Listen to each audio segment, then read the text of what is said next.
What's going on, everybody? Marvel the Cross 316 back on another comic book flashback. And today, folks, we are looking at the Avengers issue number 13. This issue came out in February of 1965. And today, folks, we'll be going to be looking at the first appearance of Count Nefaria and the Maggia. He's a pretty cool villain, and he's a pretty cool villain in the fact that he's not a super villain as in the way of having superpowers, but really he's like a scientific genius, evil genius. And so we'll see all about him and what he can do in this issue as we see the introduction of him in this issue with Count Nefaria. And so today's title is Trapped in the Castle of Count Nefaria. And so who is Count Nefaria? We'll find out in this issue. And why are the U.S. military after the Avengers? Why is the Avengers wanted dead or alive? We'll find all this out in today's issue. This issue is brought to you by Stan Lee, who wrote this issue. We have Don Heck on the artwork. We have Dick Ayers on the inking, and then Artie Simek on the lettering page. So let's go ahead now and begin today's issue. And we start out with seeing the first appearance of the Maggia. They are this crime organization. And so what we see is three guys are still in these fur coats, and they're worth a fortune here. But we see that the Avengers are going to be the ones that are going to stop these guys, as we see right here. And the Maggia members, the elders of the Maggia, learn about how the Avengers apprehended the fur bandits. And so now they're worried that Count Nefaria is going to learn about the defeat of the fur bandits. All of a sudden, they feel the electro ray signal, and it must be him. And the one thing that's unique here is that Count Nefaria lives all the way out in England, so thousands of miles away. And they're like, how could this be?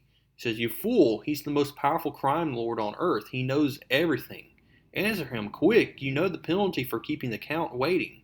So what they do is they touch this sensitized electro disc, and they hear the warning of Count Nefaria. As the guy touches the electro disc, we see that this guy's image comes all the way thousands of miles to Count Nefaria's castle, and he basically pushes this button, banishing this guy from ever being a part of the Maggia. And so now we see that the people in Europe know that Count Nefaria is one of the wealthiest noblemen on earth, and now he's going to move to America, as the Wasp tells Hank Pym here about him moving all of his castle to America. And that's exactly what happens. He moves to America, has his castle built, and he has invited the Avengers to join him because he's allowing all the public to come to his castle, and donations will be donated to charity. And he thinks that, and this is all a part of his elaborate plan to trap the Avengers, as we'll soon see here. So the Avengers show up. They're welcomed by Count Nefaria, and what we see is that they're all going to go into these separate chambers. They're separate rooms. It's almost like a hotel. And all them do it, not suspecting why he really invited the Avengers in the first place. And he says, the fools, they never suspected a thing. Now all that remains is to spring the trap. And so each Avenger goes into his own chamber, and they notice that there's these bright ancient lights, and these bright lights, and it looks kind of like an ancient castle in a way, the way his castle is. And they're bathed in these shimmering lights. And what happens is, as they continue to stay in the rooms, their brains become numb and dull, and they're just motionless. They're trapped in the lights, and the lights basically cause them to stay in the room momentarily, allowing Count Nefaria to create these 3D images of the Avengers. And that's what he does. He creates 3D images of all the Avengers, and he's going to send them out. And while all of these guys here are at the castle discussing legislation, these are all Americans, by the way.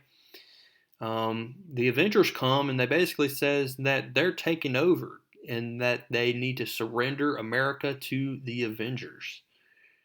And so this reaches the Capitol, and the Avengers come all the way to Washington, D.C. and tells everybody, including the president, that they need to change their laws and that the Avengers are the most strongest force on Earth. And so, because of this big threat, they've now going to declare a national emergency. Newspapers go out throughout the country declaring that the Avengers have declared war on the U.S. and they have to be stopped dead or alive.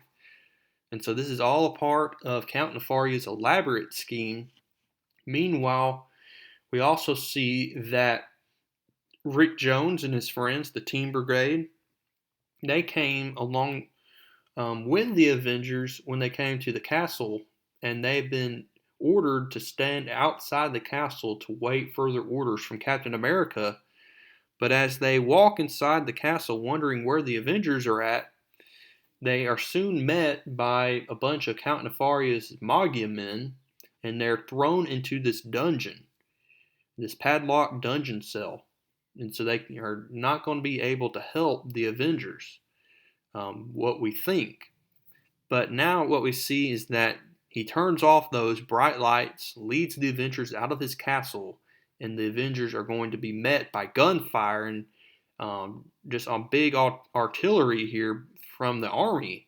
And the Avengers are like, what the heck is going on here? Why are the military attacking us? We haven't done anything to provoke them to attack us.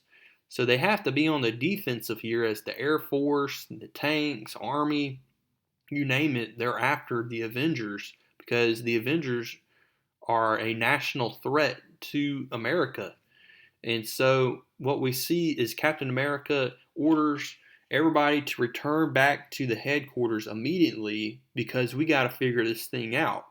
And so that's what we see.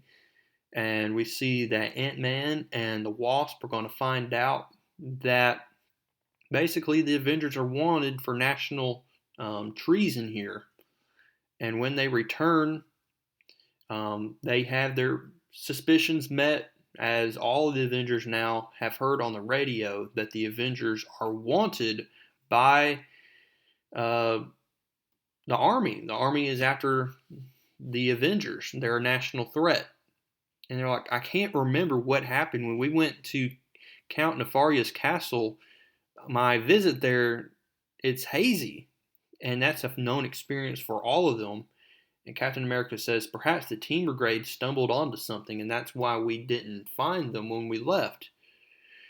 And meanwhile, we see the Fantastic Four, like, as the Avengers have turned evil, we need to stop them. But this guy comes and warns the Fantastic Four, telling them that every superhero needs to be in quarantine right now because they're all going to be at risk of being a national threat.